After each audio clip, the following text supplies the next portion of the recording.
Discuss करने वाला हूँ कि किस तरीके से हम म्यूचुअल फंड में इन्वेस्ट करके उसमें रिटर्न्स को मैक्सिमाइज कर सकते हैं। अगर जैसे आप कंफर्टेबल हो ओनली म्यूचुअल फंड में इन्वेस्ट करने के लिए और दूसरे चीज़ों में लाइक स्टॉक्स में डायरेक्टली इन्वेस्ट करने के लिए आपके पास टाइम नहीं है, तो स्टिल कैसे आप म्यूचुअल फंड में भी इन्वेस्टिंग करके एक 20% की CAGR लेके आ सकते हो। और हम ये देखेंगे कि जो इंडेक्स फंड के रिटर्न्स होते हैं वर्सेस जो अदर म्यूचुअल फंड है, मिड कैप हो गया, स्मॉल कैप हो गया, उसमें क्या डिफरेंस है और क्या रिस्क फैक्टर्स में इन्वॉल्व होता है। ये सारा आज डिस्कस करने वाले हैं। तो मैंने ये देखा है कि जो लोग इन्वेस्ट करते हैं म्यूचुअल फंड्स में वो केवल और केवल मोस्टली इंडेक्स फंड में इन्वेस्ट करते हैं, बिकॉज या तो उन्होंने कहीं से सुना होता है कि index fund are the safest, और काफ़ी लोग उनको यही गाइड करते हैं कि इन्वेस्ट जो हमारे इंडेक्स फंड होते हैं वो बहुत सेफ होते हैं। तो if you talk about equities market, जो स्टॉक मार्केट है, उसमें देखिए पहली बात तो कोई भी जो म्यूचुअल फंड है या कोई भी और म्यूचुअल फंड्स हैं, जो भी म्यूचुअल फंड हाउसेज हैं, वो सारा का सारा इक्विटी मार्केट में ही इन्वेस्ट करते हैं। तो अगर स्टॉक मार्केट नीचे आता है तो आपके म्यूचुअल फंड्स भी नीचे आएंगे, और अगर वो ऊपर जाएगा तो उसी तरीके से वो भी ग्रोथ देंगे। बट यहाँ पे जो इंडेक्स फंड है और जो बेसिकली मिड कैप फंड हो गया और स्मॉल कैप फंड हो गया, उसमें जो रिटर्न का डिफरेंस है वो बहुत बड़ा डिफरेंस आ जाता है, जो कि मैं आज डिस्कस करने वाला हूँ। और अगर एक सिंपल से इस पॉइंट पे अगर हम काम कर लें और इंडेक्स फंड से पैसा निकाल के मिड कैप या स्मॉल कैप में डालना शुरू कर दें, तो एक बहुत अच्छा खासा अमाउंट बन जाता है हमारा। और वो डिफरेंस जो अमाउंट का होता है बहुत सिग्निफिकेंट होता है। मैं आपको दिखाता हूँ। फॉर एग्जांपल, अगर कोई केवल ICICI prudential Nifty 50 index fund में लगाता है, बेसिकली इंडेक्स फंड है ये, और जो निफ्टी 50 है, टॉप की 50 कंपनीज है इंडिया की, उसमें इन्वेस्ट करता है। जिस तरीके से हमारा इंडेक्स अगर ऊपर जाएगा तो ये भी उस तरीके से ग्रोथ ऊपर जाएगी इसकी, और अगर वो नीचे आता है तो ये भी नीचे गिरता है। और इसमें जो रिटर्न देखेंगे आप थर्ड लास्ट 3 ईयर्स का, दैट इज 14.48%। और अगर मैं 5 साल का देखूं, दैट बिकम 17.96%। और अगर मैं ऑल पे क्लिक कर दूं, तो ये जो डेटा है मेरे पास यहाँ पे ग्रो में, that is from January 2013। Last almost 11 years का डेटा है ये। तो वहाँ पे आप देखेंगे जो एनुअलाइज रिटर्न है, दैट इज CAGR, वो 13.79% है in case of Nifty 50 index fund. और अगर मैं UTI निफ्टी 50 इंडेक्स फंड ले लूँ, तो इसमें ज़्यादा डिफरेंस नहीं होता, सेम ही होता है, बिकॉज कंपनीज अलग है। एक UTI जो म्यूचुअल फंड हाउस है उसके थ्रू इन्वेस्ट हो रहा है, और एक आपका ICICI प्रूडेंशियल के थ्रू इन्वेस्ट हो रहा है। जो रिटर्न होगा उसमें भी ज़्यादा कुछ डिफरेंस होता नहीं है। तो आप यहाँ पे भी देख लेंगे तो 13.72% और यहाँ पे 13.79%। तो ऐसा कोई बहुत ज़्यादा डिफरेंस नहीं होता इसमें रिटर्न का। तो ये इंडेक्स फंड के रिटर्न हो गए। और अगर मैं यही देखूं कि इसमें अगर मैं इसी फंड को अगर मैं किसी मिड कैप में लगाता तो कितना रिटर्न मिलता। अब यहाँ पे देख सकते हैं कि यहाँ पे जो 3 ईयर्स का रिटर्न है मिड कैप फंड का, Motilal Oswal mid cap fund, यहाँ पे 38% की रिटर्न है। और जो 5 ईयर का है दैट इज 34%। और अगर मैं ऑल पे क्लिक करूँ, तो यहाँ पे जो डेटा है इट इज़ अवेलेबल फ्रॉम 2014, तो यहाँ पे 25.84% का रिटर्न है। और अगर मैं दूसरा म्यूचुअल फंड को देखूं, that is HDFC mid cap opportunities direct growth plan, तो इसमें अगर मैं ऑल पे क्लिक करूं, तो यहाँ पे जो डेटा है दैट इज अगेन 2013 से अवेलेबल है। तो आप ये देख सकते हैं कि यहाँ पे 22.51% का रिटर्न है, और सेम पैसा अगर मैं इसमें लगाता तो 11 ईयर्स में मेरे को 13.79% मिलता। ये जो इतना बड़ा डिफरेंस है,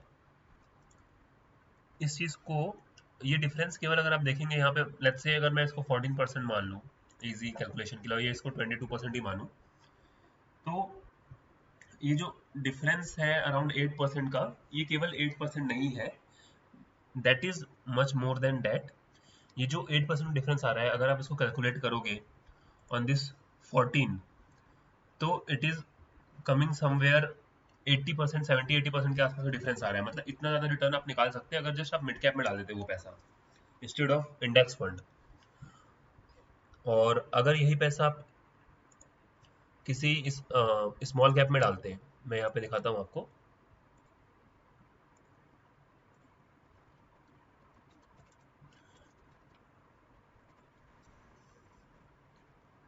अगर यही पैसा आप स्मॉल कैप फंड में डालते हैं और इसमें भी जो डेट रेंज है दैट इज अगेन 11 ईयर्स का है, तो यहाँ पे आपको 22.77% का रिटर्न आता। That's the huge difference. और अगर मैंने इसकी कैलकुलेशन भी करी है, मैं वो भी दिखाता हूँ आपको। फॉर एग्जाम्पल, लेट्स से आपने 10 लाख रुपए डाले और मैं एग्जांपल ले रहा हूँ कि ये लेट्स से आपने इंडेक्स फंड में डाला और आपने इसमें 10 लाख रुपए डाला और 14% के रिटर्न के हिसाब से 11 ईयर्स के लिए जो अमाउंट बनता है आपका after 11 years that come out to be 42,26,000। और अगर सेम अमाउंट को इसी अमाउंट को आप डालते हो मिड कैप फंड में जहां पे मैंने आपको दिखाया कि जो रिटर्न है दैट इज 22.51%। 22 पॉइंट यहाँ पे अगर मैं इसको 5% ले लूँ 22.5%, सेम अमाउंट 11 पीरियड के लिए, ड्यूरेशन भी सेम है, दैट अमाउंट विल बिकम 93,21,000। तो आप डिफरेंस खुद ही देख सकते हैं कि इट्स मोर देन डबल, मतलब 100% से ज़्यादा का डिफरेंस आ रहा है। आपने क्या किया, जस्ट आपने इंडेक्स फंड से निकाल के पैसा मिड कैप में डाल दिया। और अगर आप यही पैसा स्मॉल कैप में डालें, जो स्मॉल कैप फंड है, तो इसने दिया है 27.77% रिटर्न। तो अगर मैं इसको कैलकुलेट करूँ यहाँ पे देखूँ तो वही अमाउंट आपका जो 10 लाख डालते हैं आप 11 ईयर्स के लिए और यहाँ पे अगर स्मॉल कैप में डालते हैं तो that will be become your 1,47,26,000। सो आप देख रहे हैं कितना बड़ा डिफरेंस है। यहाँ पे जस्ट 42 लैक्स बन रहे थे आपके, यहाँ पे आपके 93 लैक्स बन रहे हैं और यहाँ पे 1.47 CR बन रहे हैं आपके। तो इतना बड़ा डिफरेंस कैसे आ रहा है?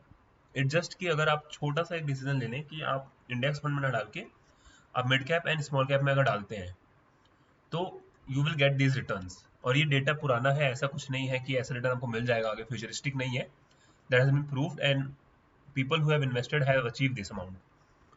So even if you are saying कि चलो ठीक है मेरे पास लमसम डालने के लिए नहीं है, तो अगर आप एसआईपी भी करते हैं और तो उसी हिसाब से आपका रिटर्न भी ज़्यादा ही बनेगा, because if you are doing SIP in small cap और if you are doing SIP in mid cap तो आपको रिटर्न भी कहीं इसके आसपास ही मिलेगा। अगर 27% है तो थोड़ा एसआईपी में कम हो जाता है, तो दैट्स से यू कैन से 24 या 22% मिल जाएगा इसमें।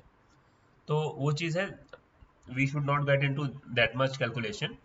बट जो मेन पॉइंट है मेरा ये समझाने का है कि अगर आप इंडेक्स फंड की जगह पे केवल और इसमें इन्वेस्ट करते हैं मिड कैप और स्मॉल कैप में, so that you can get maximize returns from your same mutual fund. और एक चीज़ और दिखाता हूँ मैं आपको, जब आप इस 11 साल के ड्यूरेशन में देखिए,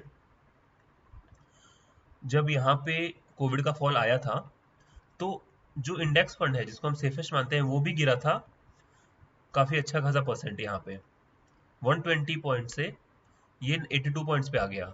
और अगर मैं यही देखूं मिड कैप में, तो मिड कैप में भी सेम, उसमें भी फॉल आया 59 से 42 पे आ गया था ये। और अगर स्मॉल कैप देखूं तो इसमें भी एक सेम फॉल आया था।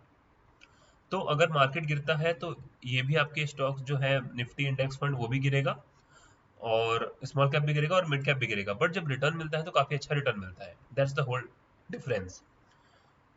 सो अगर आपको स्टार्ट करना है, if you want to continue mutual fund, then it's better कि आप उस म्यूचुअल फंड में लगाएं जहाँ पे रिटर्न ज़्यादा मिले।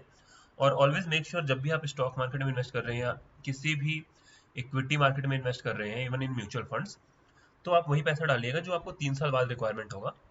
बिकॉज 3 साल में क्या होता है, जो मार्केट की पूरी साइकिल एक कंप्लीट हो जाता है, जिसमें बियर फेज आता है, बुल रन आता है और कंसोलिडेशन आता है।